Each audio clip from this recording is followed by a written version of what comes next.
안녕하십니까? YBS 뉴스 신하인입니다. 최근 학교 현장에서는 온라인 수업이 보편화되고 있습니다. 수행평가는 물론 수업 시간에도 태블릿과 노트북을 활용한 활동이 점차 늘어나고 있습니다. 이러한 현장에서 안정적이고 빠른 인터넷 환경은 이제 선택이 아니라 필수로 자리 잡고 있습니다. 하지만 많은 학교에서 와이파이 속도가 느리거나 연결이 불안정해 수업이 중단되거나 평가가 제때 이루어지지 못하는 일이 반복된다고 전해졌습니다. 학생들은 답답함을 호소하고 교사들 역시 수업을 제대로 진행하지 못하는 상황에 놓여 있습니다. 이러한 문제는 단순한 불편을 넘어 학습권 보장과 직결되는 심각한 문제라는 지적이 나오고 있습니다. 천서윤 기자가 취재했습니다. 중학교 수업 시간, 모든 과제를 위해 학생들은 각 반에 배치된 패드함에서 패드를 가져옵니다. 하지만 주제 하나를 검색하는데도 오랜 시간이 걸립니다. 수업은 자주 끊기고 발표 준비나 자료 조사도 계획대로 진행되지 못합니다. 이게 검색하면 바로바로 나와야 되는데 그렇지 않으니까 팀 활동 시간이나 선생님이 주신 사이트를 들어갈 때 시간이 많이 걸리는 것 같아요. 직접 피해를 본 사례도 있나요? 네, 저번 학기 수행평가 시간 때 자료를 하나 찾는데 로딩이 너무 많이 걸려가지고 시간이 촉박했었어요. 각 교실마다 와이파이가 설치되어 있지만 실제로는 접속 인원이 많아지면 속도가 느려지고 연결마저 불안정해집니다. 이처럼 느린 와이파이는 수업 시간뿐만 아니라 수행평가 진행에도 발목을 잡습니다. 단순히 와이파이가 설치되어 있는 것만으로는 충분하지 않다는 것입니다. 학생 수와 기기 사용량을 고려한 안정적이고 확장 가능한 인터넷 환경이 마련돼야 한다는 것입니다. 학교 와이파이는 일반 가정용 환경과 다르게 수십, 수백 대의 기기가 동시에 연결됩니다. 하지만 일부 학교는 장비 용량이 부족하거나 오래돼서 트래픽을 감당하지 못하고 속도 저하와 접속 불안정 현상이 나타나는 겁니다. 기본적인 와이파이 장비만으로는 대규모 동시 접속을 지원하기 어렵습니다. 학생 수, 기기 사용량을 고려해 교실마다 안정적인 네트워크 설비를 갖춰야 합니다. 학교 인터넷은 모든 학교에 보급되었지만 속도와 연결 문제로 학생들이 수업과 수행평가를 원활하게 진행되지 못하는 상황이 계속됩니다. 교사들도 수업을 이어가기 어렵고 수업 효율과 학습권 보장을 위해 체계적이고 실질적인 관리가 필요하다는 지적입니다. YBS 기자 천서윤이었습니다. 네, 천서윤 기자 잘 들었습니다.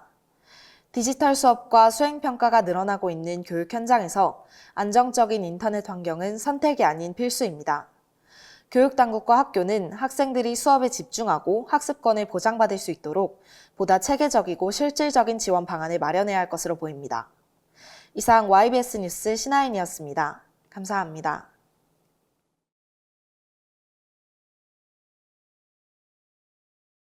청소년 여러분 안녕하세요. 세움중학교 선아연입니다. 여러분은 도서관, 서점, 그리고 책방의 차이를 알고 계신가요? 아마 잘 모르거나 헷갈리는 분들도 있을 텐데요. 세종에는 규모는 작지만 책을 읽는 것 이상의 경험을 선물하는 특별한 책방들이 있습니다. 이곳에서는 책 속에 몰입하고 사람을 만나고 감성을 키우고 창의력을 펼칠 수 있죠. 오늘은 세종시 작은 책방, 청소년의 큰 세상을 만나다라는 주제로 네 곳의 매력을 여러분께 소개합니다. 그럼 작은 책방이 열어주는 큰 세상 속으로 함께 들어가 볼까요?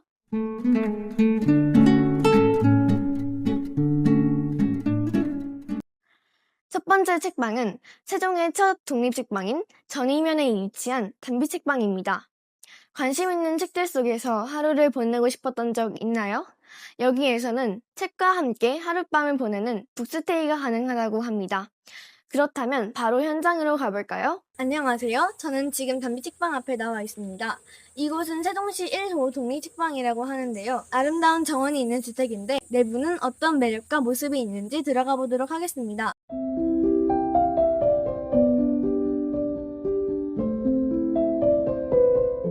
책방 내부를 둘러보며 지기님과 대화를 나누어 보았습니다. 이것은 단순히 책을 파는 공간이 아니었습니다. 책을 읽고 머무르고 나누는 공간이었어요. 지기님께서 청소년 문학도서 2권을 추천해 주셨는데요. 체리새우 비밀 그립니다와 고요한 우연을 추천해 주셨습니다. 계단을 올라 다락방으로 가면 중고 서적들이 있는 공간에서 스테이를 할 수 있습니다. 여러분, 과학이 어렵다고 느낀 적 있나요? 여기는 어려운 과학을 재미있게 만들어주는 곳인데요. 세종 나성동에 위치한 과학책방 사이입니다. 물리학을 전공하신 책방 사장님은 학생들이 추천 도서를 요청하면 쉽고 친절하게 설명을 해주십니다. 과학과 관련된 작가 북토크도 열리고 있으며 책방 지기님의 추천 도서를 함께 읽고 나누는 청소년 독서 모임도 진행 중입니다. 이제 세종에도 과학이 쉬워지는 과학책방 사회가 있어 과학과 좋은 사회가 되겠군요. 방금 보신 두 곳이 책을 깊이 이해하며 몰입하고 북토크로 소통할 수 있는 공간이었다면 이제 소개할 두 곳은 감성과 창의력을 한껏 자극하는 책방입니다. 그럼 바로 만나러 가보겠습니다. 이번 책방은 부천에 위치한 책방 A입니다. 이곳은 그림책을 중심으로 운영 중인 독립책방인데요. 청소년인 제가 이 책방에서 어떤 메시지를 느낄 수 있을지 함께 들어가 볼까요?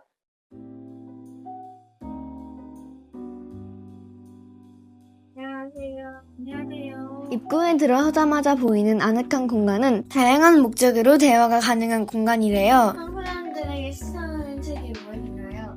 일반했을 때 데미안을 다시 한번 읽어봤거든요. 이 책을 다시 읽으니까 깨닫는 것들이 되게 많았거든요. 여행을 좋아하시는 책방지기님만의 여행 코너와 그림책 원화를 감상할 수 있는 갤러리 코너도 꾸며져 있었습니다. 감각적인 공간 책방 A이었습니다. 네 번째로 방문한 책방은 세종 대평동에 위치한 꿈의 문고입니다. 이곳에서는 다양한 음악 공연과 독서 모임에도 함께할 수 있는데요. 놀면서 책을 만나고 싶은 청소년들에게 딱인 공간 지금부터 둘러보겠습니다. 아기자기한 피규어들 사이로 보이는 LP판, 직접 감상해 볼 수 있는 공간도 마련되어 있었어요. 마침 작은 공연도 시작되네요. 잠시 감상해 보실까요?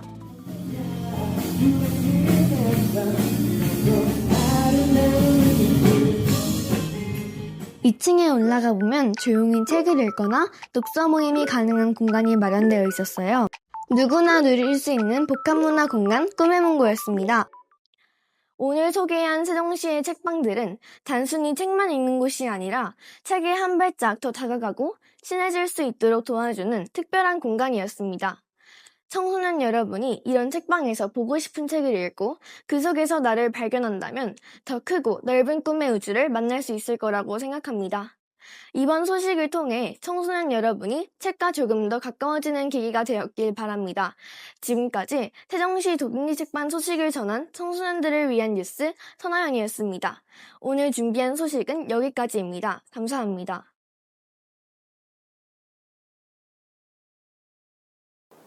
시청자 여러분 안녕하십니까?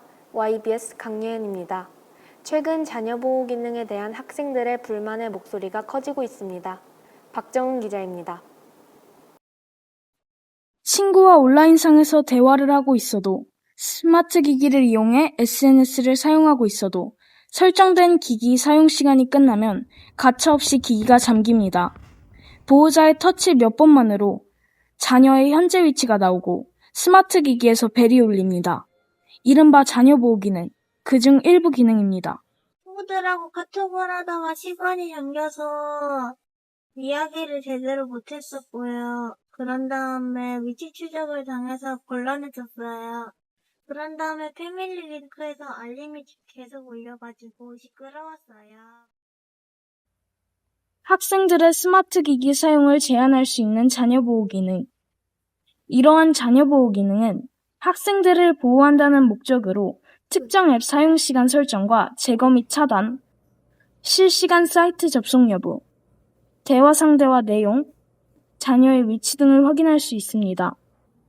하지만 학생들에겐 그저 과도한 제한과 감시로만 느껴집니다. 기기 사용 시간 설정과 앱 제한 등으로 인해 오히려 더 스마트 기기에 집착하거나 몰래 푸는 학생들의 수도 상당합니다. 하는 사람하고 그 관리를 받는 사람의 관점이 다르다 보니까 관리를 받는 사람의 입장으로서 그렇게 좋게는 생각이 안 되고요.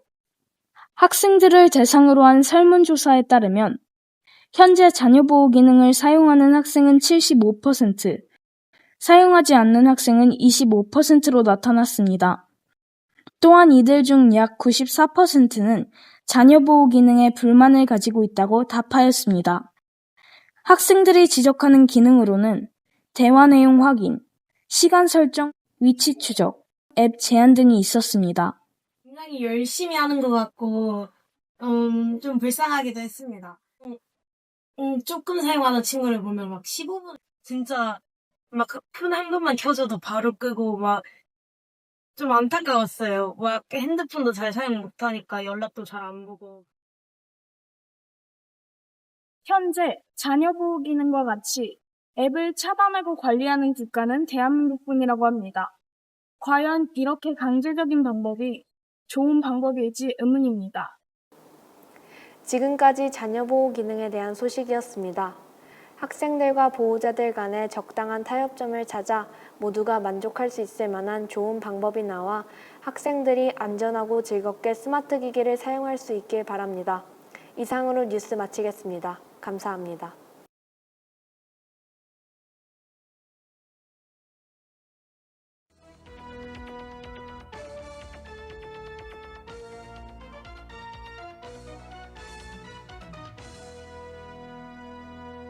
여러분 안녕하세요. 다정초등학교 5학년 이하주입니다. 노 키즈존이라고 들어보셨을 텐데요. 저는 최근 부모님과 함께 세종시 내 예쁜 카페를 찾아보고 방문하려다가 노 키즈존이라고 입장을 거부당한 경험이 있습니다. 또한 제가 살고 있는 아파트에서는 만 13세부터 커뮤니티 센터 내 헬스장 이용이 단독으로 이용이 가능한데요. 저는 이렇게 제 또래 어린이들이 이용할 수 있는 곳과 없는 곳에 대해서 생각하게 되면서 공간 사용에 대한 어린이 인권에 대해서 고민해보게 되었고 현실은 어떠한지 취재해보았습니다. 키즈존이라고 출입을 거부당한 사례가 있나요? 아니, 여름이나 겨울에는 너무 춥고 더워서 커뮤니티 센터에서 놀거나 쉬고 싶은데 키즈카페 헬스장 둘 다 들어가지 못하게 해요. 헬스장은 기구가 사고가 날까봐 못 들어가게 하고 키즈카페는 유아와 부딪혀서 위험하다고 출입이 안 되는데 헬스장은 부모님이랑 같이 가면 되긴 해요. 근데 어른들이 눈치를 넘어줘서 운동을 제대로 하지도 못한다고요. 우리도 주민인데 정말 불쾌하고 속상해요. 출입을 못하게 된 느낌은 어떤가요? 저희가 모두 운동도 노는 것도 못하게 되었죠. 키즈카페는 7살까지만 되고 헬스장과 스터디카페는 중학생 이상부터 허용되니까 저희는 아무데나 못 가잖아요. 그래서 맨날 밖에서만 놀아야 해요. 저희도 같은 아빠는 주민인데 왜 안 되는 것인지 이해가 안 돼요. 특히 저학년 문화도 과학년에 명왕이도 안 하잖아요.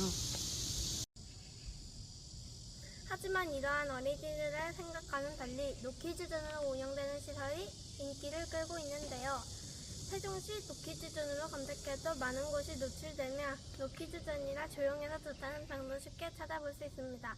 왜 노키즈존을 선호하는 것일까요? 이에 대한 입장도 찾아보았습니다. 노키즈존은 국가인권위원회 권고문에 따르면 통상 13세 이하의 어린이는 출입을 제한하는 곳을 말합니다. 주로 음식점이 대표적이고 최근에는 호텔이나 카페도 생겨나고 있습니다. 노키즈존이 생겨난 이유는 물건 파손이나 소음 등 타인에게 피해를 끼치는 일들을 방지하기 위함이라고 합니다. 헬스장 등 공동주거 지역 내 공공시설의 경우에도 이러한 연령 제한이 많이 생겨서 인권위원회에 많은 진정사건이 접수되고 있습니다. 초등학교 고학년이라면 공공장소에서 조용히 질서 있게 다른 사람에게 피해를 주지 않으며 생활할 수 있는 태도가 형성되어 있고 안정적인 운동 감각을 유지할 수 있기 때문에 부주의로 인한 물건 파손은 걱정 안 하셔도 될 것 같아요. 저희도 잘할 수 있어요. 국가인권위원회에서는 2017년 일제계 아동의 출입을 금지한 한 음식점에 대한 인권을 차별한 것으로 보고 출입을 금지하지 않을 것을 권고하였습니다. 유엔 아동인권관리위원회는 지난 2013년 세계 곳곳의 공공장소에 대한 상업화가 심화되는 가운데 아동에 대한 관용이 줄었다고 지적하였습니다. 우리 헌법에는 국민은 차별을 받아서는 안 되고 존중받아야 된다고 나와 있습니다. 이는 어린이라도 예외는 아닙니다. 시민사회는 어린이들이 아직 어른같이 성숙하지 못하여 소음이나 물건 파손 등의 우려로 인해 초등학생 포함 어린이들을 공간 출입 금지 등 원천적으로 차단하는 것이 아니라 미성숙한 부분은 서로 이해하고 가르쳐주고 도우면서 함께 성장할 수 있는 방법을 고민해야 합니다. 이러한 과정을 거쳐야지만 어린이들은 조금씩 더 나아지고 성숙한 어른으로 성장할 것입니다. 이상 이하주 기자였습니다.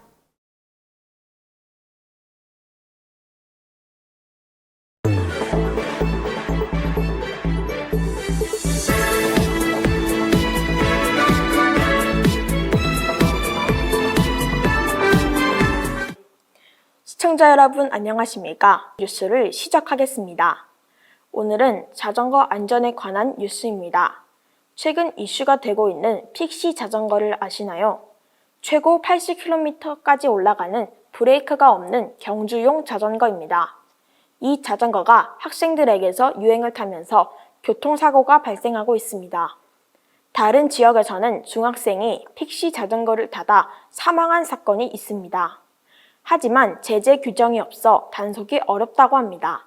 이원희 기자가 취재하였습니다. 네, 이원희 기자입니다. 최근 청소년들 사이에서 유행하고 있는 픽시 자전거, 과연 안전할까요? 답은 아니오입니다. 픽시 자전거는 속도가 빠르고 브레이크가 없기 때문에 제동이 어려운 경주용 자전거입니다. 제동이 어렵기 때문에 교통사고가 많이 발생하고 있습니다. 이를 단속할 제재 규정이 없어 시민들의 안전이 위협받고 있는 상황입니다. 브레이크가 없는 픽시 자전거는 신속하게 제동을 할 수 없다는 것이 사고의 원인이 되고 있습니다. 지나가던 학생에게 영상을 보여준 뒤 학생의 생각을 취재하게 되었습니다. 픽시 자전거에 대해 어떻게 생각하시나요? 일단 브레이크가 없어서 매우 청소년들이 타기에 위험한 것 같고, 또 부모님도 딱 이제 안전하지 못할 것 같은 걸 예측하는 것 같아요. 네, 이원희 기자 잘 들었습니다. 이처럼 시민들의 불안이 많고 단속 과정에서 논란이 생길 수 있어 행정안전부가 관련 법 개정에 나섰다고 합니다. 자전거법 제20조에 전기자전거의 안전요건 등 누구든지 전기자전거를 안전요건에 적합하지 아니하도록 개조하여서는 아니 된다 라고 표기되어 있습니다. 브레이크 등 안전장치를 떼는 개조 행위는 현재 전기자전거의 경우에만 처벌하게 돼 있지만 앞으로는 픽시 자전거에도 적용하겠다고 합니다. 행정안전부는 올해 안에 법을 개정해 브레이크를 떼면 6개월 이하 징역이나 500만 원 이하 벌금을 부과하는 방안을 추진하겠다고 밝혔습니다. 빠르게 법이 변경되어 시민들이 안전한 생활을 할 수 있었으면 좋겠습니다. 지금까지 뉴스를 시청해주셔서 감사합니다.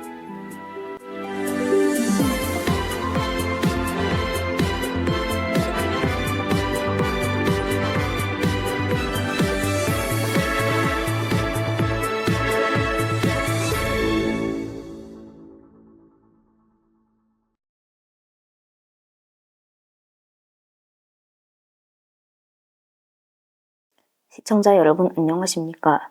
교육뉴스 방지호입니다. 오늘은 청소년들의 도박 문제의 심각성을 전해드립니다. 그럼 현장의 목소리를 들어보겠습니다. 안녕하세요. 저는 세종경찰청 여성청소년계에서 청소년 선도와 보호를 담당하고 있는 김혜정 경위입니다. 만나서 반갑습니다. 도박은 어떤 건가요? 도박은 결과가 불확실한 것에 돈이나 가치 있는 물건을 거는 것을 의미합니다. 청소년 도박 문제가 얼마나 심각한지 설명 부탁드리겠습니다. 네, 청소년 도박 그 중에 이제 사이버 도박을 설명을 드릴게요. 이제 경찰청에서 23년 9월부터 그리고 24년 10월까지 1년간 사이버 도박 특별 단속을 실시를 했어요. 근데 그 중에 이제 10,000명이 검거가 됐는데 그중 절반인 청소년이 거의 5,000명 정도가 검거가 됐다고 보면 됩니다. 그리고 여기서 좀 더 심각하게 볼 것은 가장 어린 나이가 몇 살이냐면 9살이었어요. 충격적이죠. 그리고 이제 좀 제가 여기서 심각하다고 보는 거는 과거에는 도박을 비행 청소년들이 많이 한다고 생각을 했었는데 이제 최근에는 사이버 도박을 누구나 할 수 있는 게 가장 문제인 것 같아요. 그래서 우리 친구처럼 이제 공부도 잘하고 학교 생활도 열심히 하는 그런 친구들까지 도박에 많이 빠져 있어요. 그리고 실제로 제가 만났던 세종 청소년 중에 이제 도박을 한 청소년이 있었는데 그 친구도 친구의 유혹에 이제 빠져서 도박을 했었는데 그 친구도 실제로 굉장히 모범생인 아이였었습니다. 제가 즐겨하는 롤록스 게임에서도 현금 결제를 통해 아이템을 얻는 과정에 도박적인 요소가 얼마나 많은지 놀랐습니다. 예를 들어 어떤 아이템이 나올지는 확률로 정해져 있고 결국 운에 따라 결과가 달라지는 부분, 이게 어쩌면 도박과 비슷한 구조일 수도 있겠다는 생각이 듭니다. 청소년들이 도박을 하게 되면 어떻게 되는지, 또 어떤 벌을 받게 되는지 알려주세요. 도박에 중독되어서 학업이나 교우 관계가 어려워지는 거는 당연하고 청소년 도박이 가장 문제가 되는 거는 일단은 청소년들은 돈을 버는 행동을 하지 않잖아요. 그러다 보니까 내가 도박 자금을 마련을 하기 위해서 2차 범죄를 저지르게 되는 게 가장 큰 문제라고 보면 될 것 같습니다.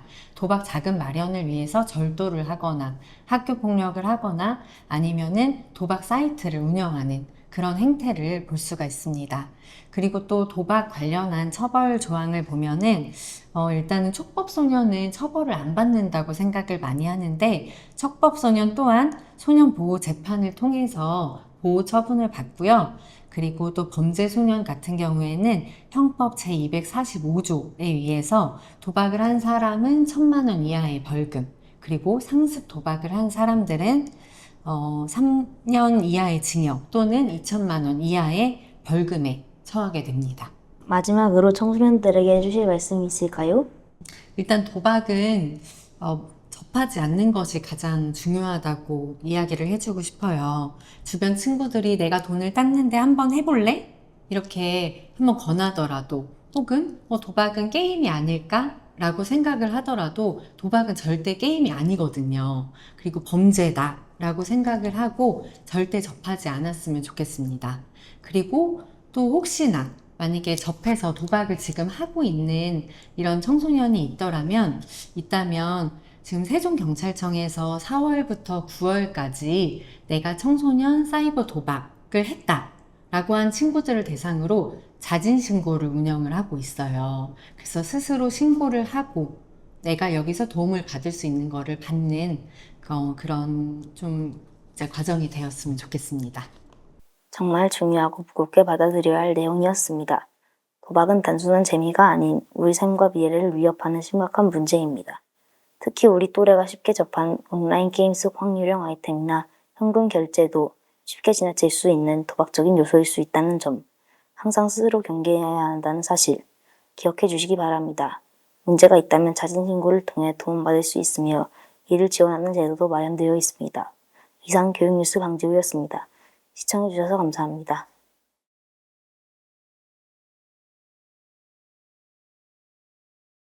청소년 여러분 안녕하세요. 세계 역사와 문화를 가까이에서 만나는 방법 궁금하지 않은가요? 저는 새롬초등학교 6학년 이기문입니다. 저희는 세종특별자치시 교육청의 학생기자단입니다.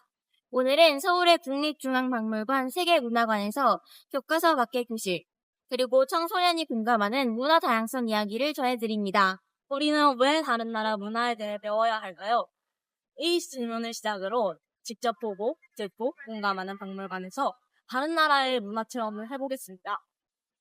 지금부터 세종시 학생기자단과 함께 떠나는 세계문화관 탐방 시작하겠습니다.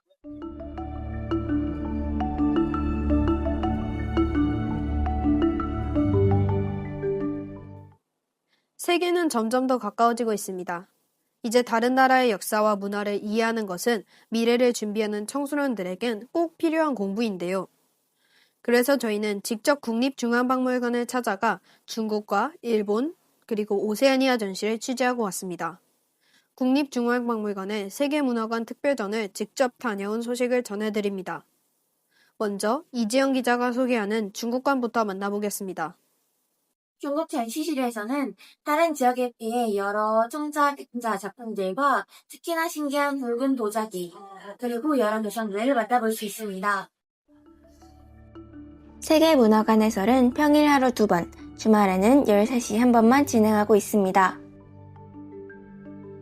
황허 문명으로 시작된 중국 문화는 황허강 유역 양사오 문화의 채색 토기가 유명합니다. 청나라 때 황실에서만 사용했던 붉은색 도자기도 볼 수 있습니다. 중국실에서는 시적기 시대부터 청에 이르는 다양한 역사와 문화 유물들이 전시되어 있으니 중국 도자 문화를 생생하게 공부하기에 좋은 장소입니다. 일본 전시실에서는 일본 전통 도자기와 일본 무사들이 사용했던 갑옷들을 볼 수 있습니다. 지금 일본 미술의 4가지 시선이라는 주제로 특별 전시를 진행하는 중입니다.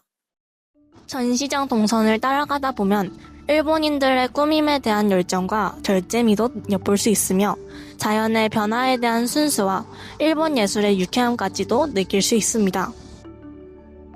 그 밖에 일본관 상설전시실에서는 일본 에도 시대의 무사계급의 상징이 된 칼과 갑옷을 볼 수 있으며 한반도와 중국을 통해 들어온 불교와 도자기, 그리고 일본 공예품도 감상할 수 있습니다. 임지아 기자의 생생한 일본 문화 소식 잘 들었습니다. 일본 에도 시대의 상류층 문화를 이해하는 데 많은 도움이 되겠군요. 다음으로 전해드릴 소식은 신성한 바다의 예술, 오세아니아라는 제목의 특별전입니다. 방학을 맞이하여 어린이와 가족을 위한 전시라고 하는데요. 여긴 저와 함께 보실까요? 한국과 프랑스 수교 140주년을 맞아 열린 특별전 만화 모아나에서 만화는 특별한 영정의 힘, 모아나는 바다의 힘을 뜻합니다. 전시장 입구에 준비된 카누를 타고 섬에 도착하는 느낌으로 시작되는 전시는 주로 항해와 관련된 유물들입니다. 전시장 곳곳에서는 오세아니아인들만의 세계관을 엿볼 수 있는 여러 유물들이 눈에 띕니다. 나무 껍질로 만든 타파라는 청과 자개 장신구는 현대적 디자인으로 인정받아 지금까지도 제작되고 있다고 합니다. 세계 역사와 문화를 배우는 것은 단순한 감탄에서 끝나지 않습니다. 전시에서 경험한 위대함과 화려함 뒤에는 그 시대 사람들이 겪었던 어려움과 변화의 역사까지도 숨어있기 때문입니다. 우리는 유물들을 감상하는 동안 그것이 어떤 배경에서 만들어지고 전해졌는지도 함께 생각해야만 할 것입니다. 청소년 여러분, 앞으로 펼쳐질 AI 시대를 위해 비판적으로 배우고 열린 마음으로 대화하는 것이야말로 진짜 세계 시민의 의무가 아닐까요? 함께 현장 취재를 해준 세움중학교 이지연 기자와 제주국제학교 임지아 기자, 그리고 지금까지 이기문이었습니다. 감사합니다.